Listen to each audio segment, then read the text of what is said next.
오늘 하나님께서 우리에게 주시는 말씀은 데살로니가 후서 3장 1절에서 5절까지 말씀입니다.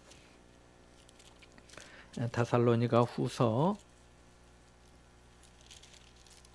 3장 1절에서 5절의 말씀 함께 보겠습니다.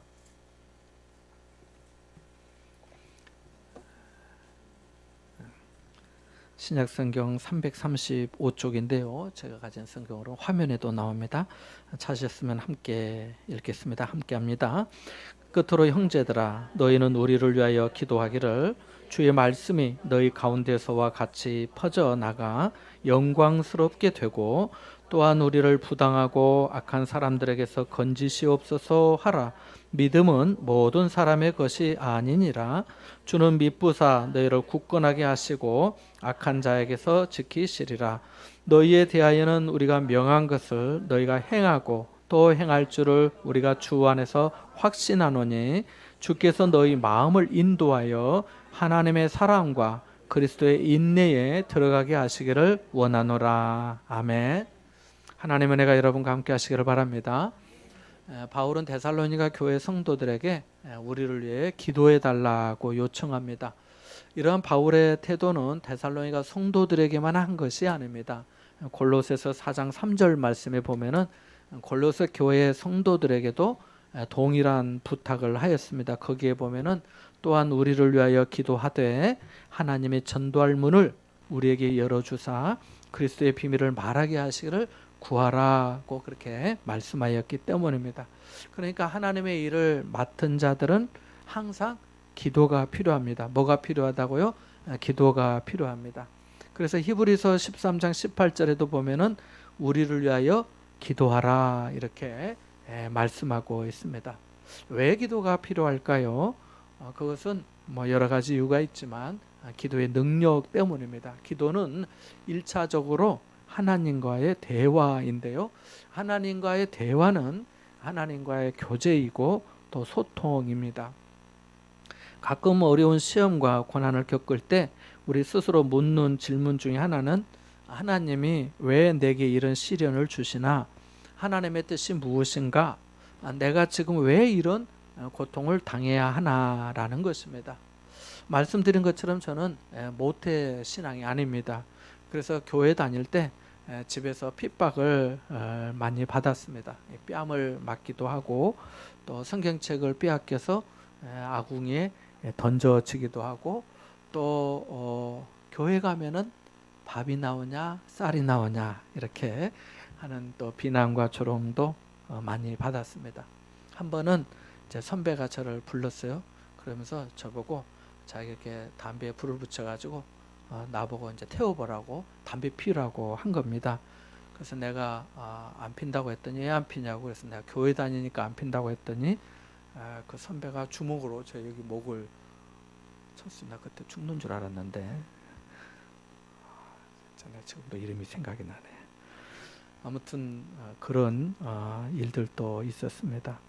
그런데 이렇게 제 딴에는 신앙생활을 하는데 열심히 한다고 하는데 가족이나 주변의 핍박 말고도 어려움이 계속되었습니다. 생각해 보면은 하나님께서 저를 인내하도록 하고 또 연단하시기 위한 훈련이었다, 그런 생각이 듭니다. 고등학교를 졸업하고 청년으로 시골 교회를 섬기는데 그 떨어지지 않는 감기처럼 시험이 계속되었습니다. 저는 하나님께 기도의 시간을 가지면서 소명을 확인하고 신학대학에 가기 위해 시험을 쳤습니다. 다니던 직장을 그만두고 고등학교 졸업한 지 5년 만에 늦깎이 수험생이 되어서 이제 그 대학 시험을 봤습니다. 시험이 끝났으니까 바람도 좀 쐴 겸 며칠 좀 놀다 오려고 서울에 갔습니다. 그런데 서울의 영등포역에 그때 도착했는데 도착하자마자 사촌 동생이 역으로 마중을 나와서, 그때는 뭐 지금처럼 삐삐나 뭐 핸드폰이 없었잖아요. 나와서 하는 말이 제 막내 친동생 남동생이 오토바이 사고를 당해서 광주의 큰 병원으로 옮겼다는 그런 말이었습니다. 그래서 오빠 빨리 내려가야 해요 이렇게 하는 말이었어요. 그 말을 듣는데 그 순간 하나님에 대한 그 그 원망스러움이 생기면서 왜 이런 일을 주시는가? 동생이 괜찮아야 할 텐데 어쩌다 사고가 났나? 내가 교회 다닌다고 집안에서 말도 많은데 또 동생 그 사고에 얼마나 말을 많이 할까 하는 이런 어떤 복잡한 생각이 들었습니다. 서울 영등포역에서 이제 광주역으로 내려오면서 하나님께 열차 안에서 내내 기도하였습니다. 이렇게 기도했어요. 하나님, 지금까지 저희 가정을 지켜주셔서 감사합니다. 동생이 사고를 당했지만 생명에는 지장이 없다니 감사합니다. 병원에서 동생의 오른쪽 다리를 절단해야 될지도 모른다고 말했다는데 전능하신 하나님께서 그 수술하는 의료진에게 지혜와 능력을 주시사 다리를 절단하지 않고 수술이 잘 되도록 도와주시고 동생의 건강이 회복되게 해 주십시오. 그리고 이 일로 하나님의 영광이 가려지지 않게 하시고 하나님의 살아계심이 가족들과 사람들에게 증거되게 하옵소서. 동생이 이번 사고를 교훈 삼아서 하나님에 대한 믿음을 더해 주시고 주님을 잘 섬기게 하옵소서. 저에게도 믿음을 더해 주옵소서. 하나님께서 저를 연단하시는 기회라면 제가 이번 일을 잘 감당하여서 승리하게 하옵소서. 예수님의 이름으로 기도합니다. 이런 내용의 기도를 열차 안에서 내려오는 동안 계속해서 했습니다. 여기서 내려 택시를 타고 광주 기독병원으로 갔습니다. 지금도 있는 병원인데요. 갔더니 이제 수술실 앞에 식구들이 다 저를 기다리고 있었습니다. 제가 집안의 장자, 큰오빠, 큰형이기 때문에 아무튼 뭐 그랬습니다. 도착한 지 몇 시간 후에 동생이 수술실에서 나왔습니다. 동생은 의식이 없었고 의사 선생님이 저를 불러서 이렇게 말했습니다. 다행히 동생 다리는 절단하지 않았습니다. 앞으로 최소 3개월은 꼬박 병원에서 치료해야 합니다.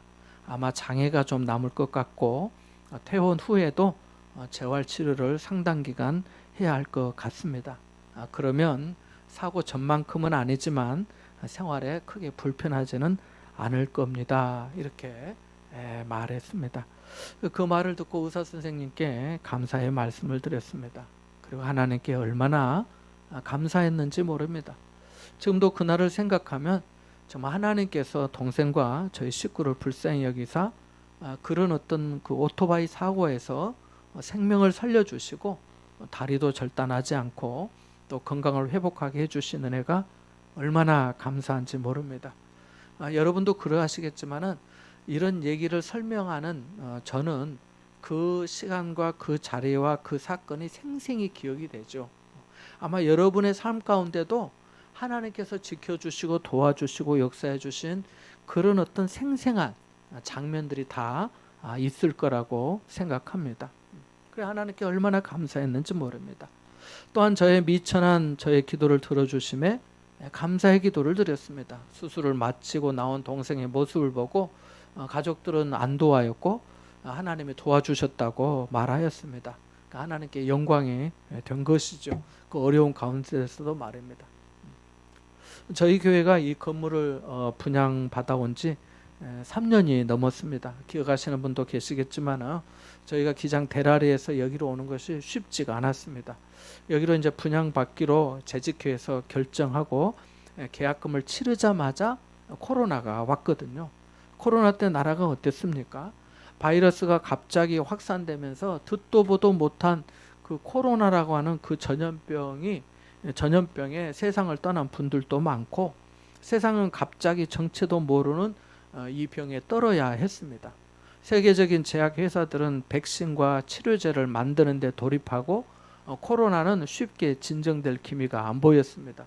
이런 상황에서 교회는 바이러스 원상 같은 표적이 되었고 뉴스에서는 어느 교회 성도들 때문에 몇 사람이 확진을 받았다는 보도가 나왔습니다. 저희 교회도 영상 예배를 했습니다. 그런데 이렇게 어려운 사회 환경에서 예배당을 꾸며야 했습니다. 직장에 나가시는 분을 제외하고 시간 되시는 분은 모두 눈만 뜨면 이 자리에 와서 속고보도와 철제와 흡음제와 자재를 나르고 공사장에서 쓰는 그 아시바 사다리에 올라가서 고개를 뒤로 젖히고, 그때 유집사님 목이 뒤로 빠졌다가 다시 이렇게 원위치가 될 것도 했는데, 아무튼 이렇게 천정과 전기공사 등을 다 했죠. 이렇게 하기는 했지만 제 마음에 하나의 문제는 이 재정이었습니다. 아시겠지만 제가 아는 분들에게 이제 목사들 뭐 지나온 어떤 교회 성도들도 있고 또 뭐 이렇게 주변에 아는 분들도 있잖아요. 저도 물론 있고. 그런데 이제 이런 일이 있으면 보통 제가 이렇게 다 연락을 해가지고 저희 은혜교회 이만저만 이렇게 되었는데 기도 좀 해주세요 이렇게 하거든요. 기도 좀 해주세요 이 말은 또 헌금도 좀 해주세요 이런 표현도 좀 담겨 있죠. 근데 저는 일절 안 했거든요. 일절 안 했어요. 어느 누구에게도 뭐 이제 어쩔 수 없이 아는 경우 외에는 거의 안 했어요. 그래서 입당 예배 찾아온 분들도 다 놀란 거예요. 언제 말씀도 없이 이렇게 하셨냐고 하고 했는데 그렇게 이제 부탁하지 않았어요. 우리 성도님들에게 공사에 필요한 자재와 비품 구입에 이 정도 비용이 소요될 것 같으니까 같이 여러분 기도합시다 라고도 제가 안 한 것으로 기억하고 있습니다. 그래서 우리는 헌금 작정도 안 했거든요. 제가 말은 안 했지만 아마 성도님들이 다 기도하신 줄 압니다. 제가 이제 제 마음에 어쨌든 이제 마음에 쓰이는 부분은 분명하지요. 그래서 계속 기도하며 성도님들과 공사를 진행했습니다. 어쨌든 하나님 은혜 가운데 공사가 어느 정도 이제 맞춰갈 때 이제 이 본당에 의자를 준비해야 했습니다. 알아보니까 이 한 개당 한 7만 원 정도 했습니다. 그때 마침 타 지역에 생활하다가 저희 교회에 정말 우연히 아무 우리 교우들과 연고가 없는데도 불구하고 오셨던 여집사님과 이제 안부 전화를 오랜만에 하게 되었는데 교회 건축 과정을 물어보시면서 뭐 이 지역에 살지도 않으니까 성도님들이 앉을 의자는 어떻게 하냐고 그분이 물으시더라고요. 그래서 제가 의자를 알아보고 있다고 했어요. 그랬더니 의자가 몇 개 정도에게 놓일 것 같냐고 물으시는 겁니다. 그래서 저희가 다 이렇게 계산을 해보고 앞뒤로 재보고 하니까 한 70개 좀 넘게 한 72개까지 놓을 수 있을 것 같다고 말씀을 드렸습니다. 그래서 지금 의자가 72개입니다. 내부에. 근데 그 의자 구입 비용을 자신이 무명으로 하고 싶다는 겁니다. 제가 그분의 형편을 좀 알고 있고 또 멀리서 생활하신 분이라 그러지 않으셔도 된다고 저희 교회에 아마 오신 건 아마 5번도 안 될 거예요. 그랬는데 그분 말씀이 자기가 오래전 어느 교회에서 신앙생활을 할 때 그 교회에서 이제 건축을 하면서 하는데 그 의자 헌금을 하고 싶은 그런 마음이 있었다는 거예요. 근데 그때 못했다면서 이번에 은혜교회 하고 싶다고 하는 거예요.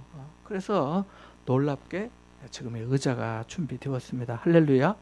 하나님이 그런 은혜를 주신 거죠.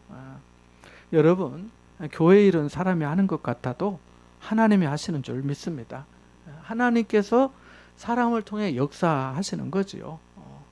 이렇게 하나님은 때마다 일마다 사람을 붙여주시고 필요를 채워주셨습니다. 더욱 감사한 것은 그 모든 것을 성도님들 우리 여러분들이 다 직접 눈으로 보고 손으로 만지게 하셨습니다. 이것이 왜 중요하냐면요, 사람은 잘 잊어버리기 때문입니다. 하나님은 우리의 기도를 들으시고 우리의 걸음을 인도해 주십니다. 제가 동생의 이야기와 교회를 준비하는 과정에서 이를 말씀드리는 것은 다른 뜻이 아니고 기도에 대한 말씀을 드리기 위해서입니다. 우리는 때로 기도를 너무 어렵게 생각하는 경향이 있는데요, 그렇지 않습니다. 기도는 하나님과의 대화라고 하는 말처럼 나의 마음, 나의 생각, 나의 처지, 또 나의 관심, 나의 형편, 나의 소망을 겸비한 마음으로 또 겸비한 마음과 진실함으로 하나님께 아뢰는 거거든요. 그래서 오늘 본문에도 본문의 바울도 성도들에게 부탁하고 있는 겁니다. 구체적으로 무슨 기도를 부탁했는지 다시 한번 볼까요? 함께 1절과 2절 말씀을 읽어보겠습니다. 밑줄을 그어 놓으세요. 같이 1절 2절 한번 봅니다. 끝으로 형제들아 너희는 우리를 위하여 기도하기를 주의 말씀이 너희 가운데서와 같이 퍼져나가 영광스럽게 되고 또한 우리를 부당하고 악한 사람들에게서 건지시옵소서 하라. 믿음은 모든 사람의 것이 아니니라. 아멘. 사도 바울은 앞서 데살로니가의 성도들의 믿음과 소망과 사랑을 칭찬하였습니다. 그들이 많은 환난 중에도 하나님의 말씀을 받아들이고 인내하며 믿음을 지켰기 때문입니다. 성도가 믿음 생활을 잘하면은요, 칭찬이 되고요, 소문이 나게 돼 있습니다. 데살로니가 교회 성도들도 그랬습니다. 비록 일부의 성도들이 거짓 선생들의 미혹에 빠지고 게으름에 빠져서 일만 만드는 사람들도 있었지만은 그래도 전체적으로 봤을 때 데살로니가 교회는 은사 많고 은사 자랑하는 그 고린도 교회보다 나았던 것으로 보입니다. 바울은 이러한 성도들이 더욱 굳건하게 서기를 원했습니다. 영원한 위로와 좋은 소망을 은혜로 주신 하나님께서 그들의 마음을 위로해 주시기를 원하며 기도하였습니다. 그런 내용이 그 앞부분 2장 16절 17절의 말씀입니다. 그리고 이제 편지는 마지막이 가까워집니다. 그래서 바울은 성도들에게 우리를 위하여 기도해 달라고 요청한 겁니다. 목회자와 성도 간의 중보 기도에는 놀라운 은혜와 비밀이 담겨 있습니다. 하나님을 향한 기도이지만은 그것이 결국에는 하나님의 뜻 가운데 서로의 마음으로 이어지기 때문입니다. 제가 종종 기도 부탁을 받곤 합니다. 목사님, 저희 부부도 아이를 갖고 싶어요. 기도해 주세요. 목사님, 우리 아이에게 이런 일이 있는데 기도 부탁을 드립니다. 저희 가정의 일이 이렇게 되면 좋을 것 같아요. 하나님의 뜻이 우리에게 이루어지도록 기도해 주세요라고 하는 그 많은 기도의 제목들이 있습니다. 저는 그 기도 제목을 놓고 하나님께 기도합니다. 하나님, 그 집사님의 마음을 아시지요. 그 형편을 아시지요. 이렇게 되면 좋겠다고 하는데 하나님께서 기쁘신 뜻 가운데 선하고 복된 길로 인도해 주십시오. 그리고 살아계신 하나님을 만나는 기회가 되게 해주시고 하나님의 영광이 나타나게 하여 주옵소서라고 말입니다. 그런데 참 감사하게 되는 게 하나님이 그 기도를 다 들어주십니다. 다 들으시고 응답을 순차적으로 해주시고 또 어떤 기도 제목은 생각하고 기도한 것보다 더 빨리 더 유익하고 복되게 응답해 주시는 체험을 자주 했습니다. 물론 어떤 기도 제목은 지금도 기도하고 있습니다. 기도는 내 조급함을 채우는 것이 아닙니다. 기도는 1절의 말씀처럼 주님의 말씀이 영광스럽게 되는 것입니다. 뭐가 영광스럽게 된다고요? 주님의 말씀, 주의 말씀이 영광스럽게 되는 겁니다. 그 말씀을 허락하신 하나님의 이름이 영광스럽게 되는 거예요. 여기 보면은 주의 말씀이 너희 가운데서와 같이 퍼져나가 영광스럽게 되고라고 합니다.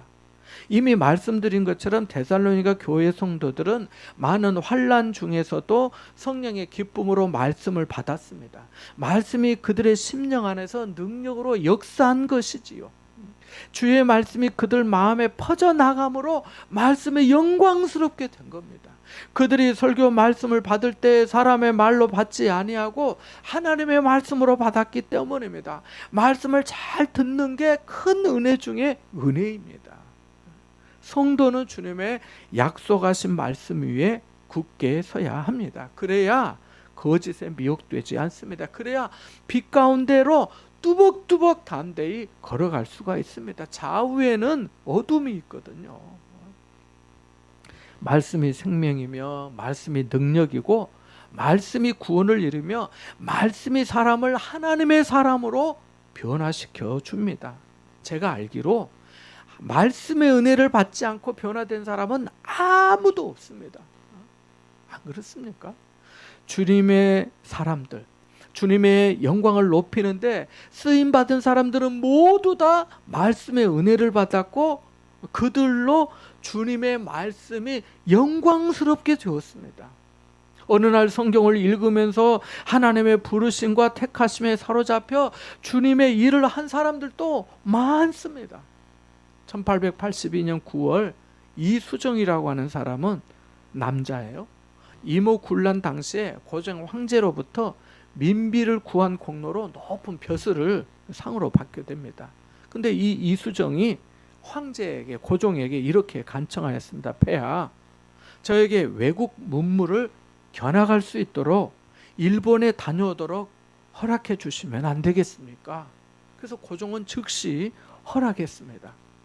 이수정은 신사 유람단의 일행이 되어서 박영호와 함께 일본에 갑니다. 거기서 농업과 법률과 그리고 우편 제도를 살펴보려고 했습니다. 뭐 아시겠지만 우리나라 우편 제도가 일본에서 따왔잖아요. 그런데 일본에서 이 이수정이 친구 안종수의 소개로 츠다센이라고 하는 기독교 지도자를 만나게 됩니다. 츠다센은 이수정에게 한문으로 된 산상수훈의 족자 성경을 줍니다. 그것을 받은 이수정은 그 족자의 성경 말씀을 읽으면서 깊은 감명을 받고 예수님을 믿기로 결심하였습니다. 그리고 석 달 후에 12월 25일에 그 성탄 예배에 참석하고 이듬해인 1883년 4월 29일에 장로교 소속 존 녹스 선교사에 입회하여서 동경 노을정 교회에서 야스가와 목사에게 세례를 받게 됩니다. 그리고 조선으로 돌아와서 한문 성경을 조선말로 우리말로 번역하기 시작합니다. 하나님의 말씀을 듣고 보면서 읽으면서 자기가 감동과 놀라운 변화를 받게 된 것이죠. 하나님의 말씀은 운동력이 있어 좌우의 날선 어떤 검보다 더 예리하여 사람의 영과 및 관절과 골수를 찔러 쪼개며 마음과 생각을 판단한다 하였습니다. 하나님의 말씀에 드러나지 않을 것이 없고 떨지 않을 인생이 없습니다. 그래서 주님의 말씀이 증거되고 전파될 때 주님의 영광이 나타나는 겁니다. 교회의 존재 목적 중에 하나가 뭡니까? 영혼 구원입니다. 그런데 그 영혼 구원의 실제적인 그 과정은 하나님의 말씀을 통해 이루어지거든요. 주님의 말씀, 그 예수의 복음이 사람들에게 전해지고 그 말씀이 믿어지고 고백이 될 때 하나님의 구원하심과 능력을 우리가 체험하게 되기 때문입니다. 그러한 일이 데살로니가 교회 성도들에게 있었습니다. 그래서 바울이 여러분에게 그런 것처럼 주님의 말씀이 퍼져나가서 영광스럽게 되도록 기도해 주세요 라고 한 것입니다. 이것은 말씀을 전하는 사역자 모두가 원하고 부탁하는 내용입니다. 물론 저도 마찬가지입니다. 그래서 하나님 앞에 오는 사람마다 예배하는 시간마다 그 목회자를 통해 하나님의 말씀이 능력 있게 선포되고 그 말씀의 역사가 듣는 사람들의 심령의 도전과 감동과 책망이 되도록 기도해야 합니다. 내가 들어야 할 말씀을 듣게 해달라고, 고쳐야 할 습관을 고칠 수 있는 은혜를 말씀으로 주시고 순종해야 할 말씀을 회피하거나 지나치지 않게 해달라고 기도해야 합니다. 이것은 꼭 목회자만이 아닙니다. 여러분이 누군가에게 하나님의 말씀을 나눌 때도 마찬가지입니다. 여러분이 가족이나 친구나 동료들을 전도하기 위해서 지금까지 도우시고 인도해 주신 하나님의 은혜를 간증할 때도 상대방 안에 주님의 말씀이 퍼져나가도록 기도해야 합니다. 하나님께서 그 기도를 들으시기 때문입니다. 많은 사람이 예수님을 따랐던 이유 중에 하나가 뭔가요? 오병이어의 기적으로 먹고 배불러서 그런 겁니까? 예수님의 말씀대로 그런 이유도 있습니다. 그러나 자기 인생을 하나님 앞에 진지하게 생각하는 사람들은 달랐습니다. 그들은 주님의 말씀에 위로를 받았고요, 도전을 받았고요, 충격을 받았습니다. 내가 이렇게 살면 안 되겠다는 그 다급함이 생기고 주님의 말씀에 대한 사모함이 생겼습니다. 그들 마음에 주님의 말씀이 씨앗처럼 심어진 겁니다. 그래서 니고데모가 자신의 그 높은 사회적 신분에도 불구하고 그 밤에 예수님을 찾아왔던 겁니다. 주님의 말씀이 살아있고 사람의 마음과 생각을 그 판단하는 줄 알았기 때문에, 그분만이 진정한 구원자이심을 알았기 때문에 아리마대 사람 그 부자 요셉도 그 예수님의 시신을 십자가에서 내려서 자기 묘에 모셨던 거 아닙니까? 성경의 말씀은 어제나 오늘이나 영원토록 동일한 말씀입니다. 우리 인생은 다 지나가요. 풀은 마르고 꽃은 다 시들겠지만 하나님의 말씀은 영원한 줄 믿습니다. 말씀이 생명이며 창조의 능력이기 때문입니다. 그래서 말씀의 장이라고 별명이 있는 시편 119편 24절에 보면은 시인이 주의 증거들은 나의 즐거움이요 나의 충고자니이다 라고 말씀하고, 거기 49절에는 주의 종에게 하신 말씀을 기억하소서 주께서 내게 소망을 가지게 하셨나이다 라고 하고, 67절에도 보면은 고난 당하기 전에는 내가 그릇 행하였더니 이제는 주의 말씀을 지키나이다 라고 고백한 것입니다. 사랑하는 여러분, 여러분 안에서도 주님의 말씀이 영광스럽게 되기를 바랍니다. 그 은혜의 영광이 얼마나 아름다운지 체험하게 되시기를 바랍니다. 바울은 다음으로 우리를 부당하고 악한 사람들에게서 건져주시도록 기도를 요청합니다. 부당하고 악한 사람들은 불법을 행하는 자들을 말합니다. 그만큼 개척전도의 그 선교 사역의 환경이 어려웠다는 거지요. 복음에 대해서 호의적인 사람들보다도 그 적대적인 사람들이 많았다는 겁니다. 사도행전의 말씀을 보면은 그 헬라인과 같은 이방인들보다는 그 같은 유대인들이 훨씬 더 반복음적이었습니다. 바울이 복음을 전하는 곳마다 찾아가서 회방하고 사람들을 선동하여 어려움을 당하게 했기 때문입니다. 데살로니가에서도 그런 사람들 때문에 더 오래 있지 못하고 떠날 수밖에 없었거든요. 지금도 마찬가지입니다. 복음이 전해질 때마다 부당하고 악한 사람들로부터 목회자나 성도들이 지켜지도록 우리가 기도해야 될 줄 압니다.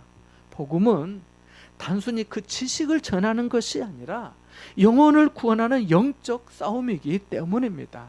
다 그런 것은 아니지만은 그 한 영혼이 주님 앞에 나오는 데까지 얼마나 많은 수고와 눈물과 인내가 필요한지 모릅니다. 전도해 본 사람마다 이구동성으로 하는 말이 뭡니까? 전도 어렵다라는 말 아닙니까? 전도가 어렵다고 하는 이유가 다 그것 때문 아니겠습니까? 지난 주간에 전에 교회를 방문하셨던 한 분에게 제가 전화를 했습니다. 안부도 물어보고 교회에 오셔서 함께 신앙생활 하시면 좋겠다고 그렇게 말씀을 드렸습니다. 교회를 그래도 오신 분이니까 전혀 마음이 없는 것은 아니라고 생각이 되었거든요. 그런데 이러시는 겁니다. 목사님, 연락 감사합니다. 그런데 저는 좀 안 맞는 것 같습니다. 나중에 저도 교회 가게 될 것 같기는 한데 아직은 좀 그렇습니다. 미안합니다. 그렇게 말씀하시더라고요. 그 대답에 힘이 좀 빠졌어요. 그래도 솔직하게 말씀해 주셔서 감사하고 또 기회가 되면은 또 뵙고 싶다고 그렇게 말씀을 드렸어요. 여기 2절의 마지막 부분에 놀라운 말씀이 있습니다. 보십시오. 어떻게 말씀합니까? 믿음은 모든 사람의 것이 아니니라. 와. 믿음은 모든 사람의 것이 아니니라. 무슨 말인가요? 아무나 믿음을 가질 수 없다는 거예요. 구원이 모든 사람에게 열려 있지만은 모든 사람이 그 은혜를 받는 것은 아니에요. 하나님의 택함을 받은 자가 받게 됩니다. 그래서 3장 13절에 하나님이 처음부터 너희를 택하사 성령의 거룩하게 하심과 진리를 믿음으로 구원을 받게 하심이라고 데살로니가 전서에 그렇게 말씀하고 있습니다. 에베소서 1장 4절 5절에도 보면은 창세전에 그리스도 안에서 우리를 택하사 우리로 사랑 안에서 그 앞에 거룩하고 흠이 없게 하시려고 그 기쁘신 뜻대로 우리를 예정하사 예수 그리스도로 말미암아 자기의 아들들이 되게 하셨으니라고 말씀한 겁니다. 믿음은 하나님의 선물입니다. 그러니까 우리 모두 다 하나님의 뭘 받은 거예요? 선물을 받은 거죠. 놀라운 선물을 받은 거죠. 아브라함 시대 한번 생각해 볼까요? 아브라함 시대에도 사람들이 안 많았겠어요? 지금도 많지만 그 많은 사람들 중에 아브라함만을 택하신 것처럼 노아 시대에 그 사람들이 장가가고 시집가고 그 자체가 문제는 아니죠. 그러나 죄악과 방탕과 타락하면서 사니까 그게 문제죠. 자, 그런 시대에 노아만이 하나님의 은혜를 입은 것처럼 골리앗 장군이 엘라 골짜기에서 이스라엘 백성들을 막 큰 소리 치면서 나하고 덤빌 사람이 있으면 나 바라고 하면서 뭐 쩌렁쩌렁 할 때 이스라엘 백성들이 다 그 군사들이 갑옷 입고 가긴 했지만 두려움에 빠져가지고 누구 하나 나가서 싸우지 못할 때 다윗을 택해서 하나님께서 그를 물리치신 것처럼, 어부 중에서 베드로와 야고보, 요한을 부르신 것처럼 그 많은 바리새인들 중에서 니고데모와 바울을 택해서 거듭나게 하시고 주님의 일꾼 삼으신 것처럼 하나님은 동일한 말씀과 성령의 능력으로 우리를 택하여 불러주셨습니다. 왜요? 우리에게 구원의 소망과 천국을 허락해 주시기 위해서입니다. 오늘 또 내게 믿음을 주신 주님께 늘 감사하고, 항상 감사하고 범사에 감사하시기 바랍니다. 믿음은 모든 사람의 것이 아니래요. 자, 이제 3절에서 5절까지 읽어보겠습니다. 특별히 5절은 밑줄을 그어 놓으시면 좋겠습니다. 자, 3절에서 5절의 말씀입니다. 같이 봅니다. 주는 미쁘사 너희를 굳건하게 하시고 악한 자에게서 지키시리라.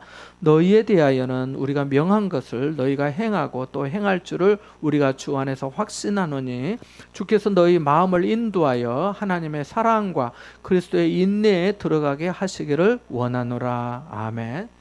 5절은 밑줄을 그어 놓으세요. 이 말씀이 세번역 성경에 이렇게 나와 있습니다. 3절부터 읽어드리면 이렇습니다. 그러나 주님께서는 신실하신 분이시므로 여러분을 굳세게 하시고 악한 자에게서 지켜주십니다. 우리가 명령한 것을 여러분이 지금도 실행하고 있고 또 앞으로도 실행하리라는 것을 우리는 주님 안에서 확신하고 있습니다. 주님께서 여러분의 마음을 인도하셔서 여러분이 하나님께서 사랑하시는 것과 같이 사랑하고 그리스도께서 인내하시는 것과 같이 인내하기를 바랍니다. 아멘. 오늘 설교 말씀의 제목이 너희 마음을 인도하여인데요. 오늘 말씀을 준비하면서 제 마음도 이 세 구절과 같았습니다. 여러분을 생각하면서 같은 기도를 드렸거든요. 그 중에 한 절만 꼽으라고 한다면 그 5절의 말씀에 더욱 주목이 되었습니다. 사람의 마음은 바람에 밀려 요동하는 배와 같아서 정함이 없을 때가 많습니다. 나는 안 변해요. 하지만 변하는 사람들이 있지요. 사람이 또 그렇게 되는 게 우리 연약함 아니겠습니까? 그래서 좌로 우로 치우칠 때가 많습니다. 진리와 거짓 사이에 오가고 하나님 편에 섰다가 또 사람 편에 서는 일도 있습니다. 그래서 더욱 그 마음의 배를 주님께서 인도해 주셔야 합니다. 그 마음 말입니다. 어디로요? 하나님의 사랑과 예수 그리스도의 인내함으로 들어가도록 인도해 주심이 필요합니다. 그래야 하나님의 선한 일을 온전히 이룰 수 있기 때문입니다. 사랑하는 여러분, 새해를 맞이하면서 하나님께 기도했던 제목을 다시 한번 생각해 보십시오. 기도 제목을 붙드시고 그 기도를 포기하지 마십시오. 낙심하지 마시고 계속 기도하시기 바랍니다. 하나님께서 어떻게 역사하실지 모릅니다. 우리는 그 하나님을 기대하고 기도하는 것입니다. 그리고 주님께서 여러분의 마음을 인도하여 하나님의 사랑과 그리스도의 인내에 들어가게 해 주시기를 기도하십시오. 좋으신 주님께서 여러분을 푸른 초장과 맑은 시냇가로 인도해 주실 줄 믿습니다. 신실하신 주님께서 여러분을 굳건하게 해주시고 악한 자에게서 지켜주실 줄 믿습니다. 여러분을 통해 주님의 말씀이 영광스러워지고 여러분의 삶에도 주님의 은혜와 평강이 날마다 함께 하시기를 주님의 이름으로 축원합니다. 잠시 말씀을 생각하면서 기도하겠습니다.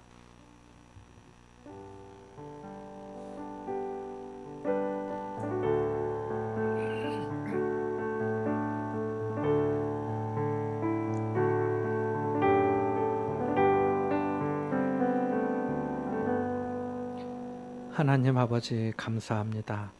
주님께서 저희 마음을 인도하여 하나님의 사랑과 그리스도의 인내에 들어가게 하여 주옵소서. 저희를 굳건하게 하시고 주님이 말씀하신 바를 계속 행하게 하여 주옵소서. 우리 안에서 주님의 말씀이 퍼져나가 더욱 영광스럽게 되게 하여 주옵소서. 예수님의 이름으로 기도합나이다. 아멘.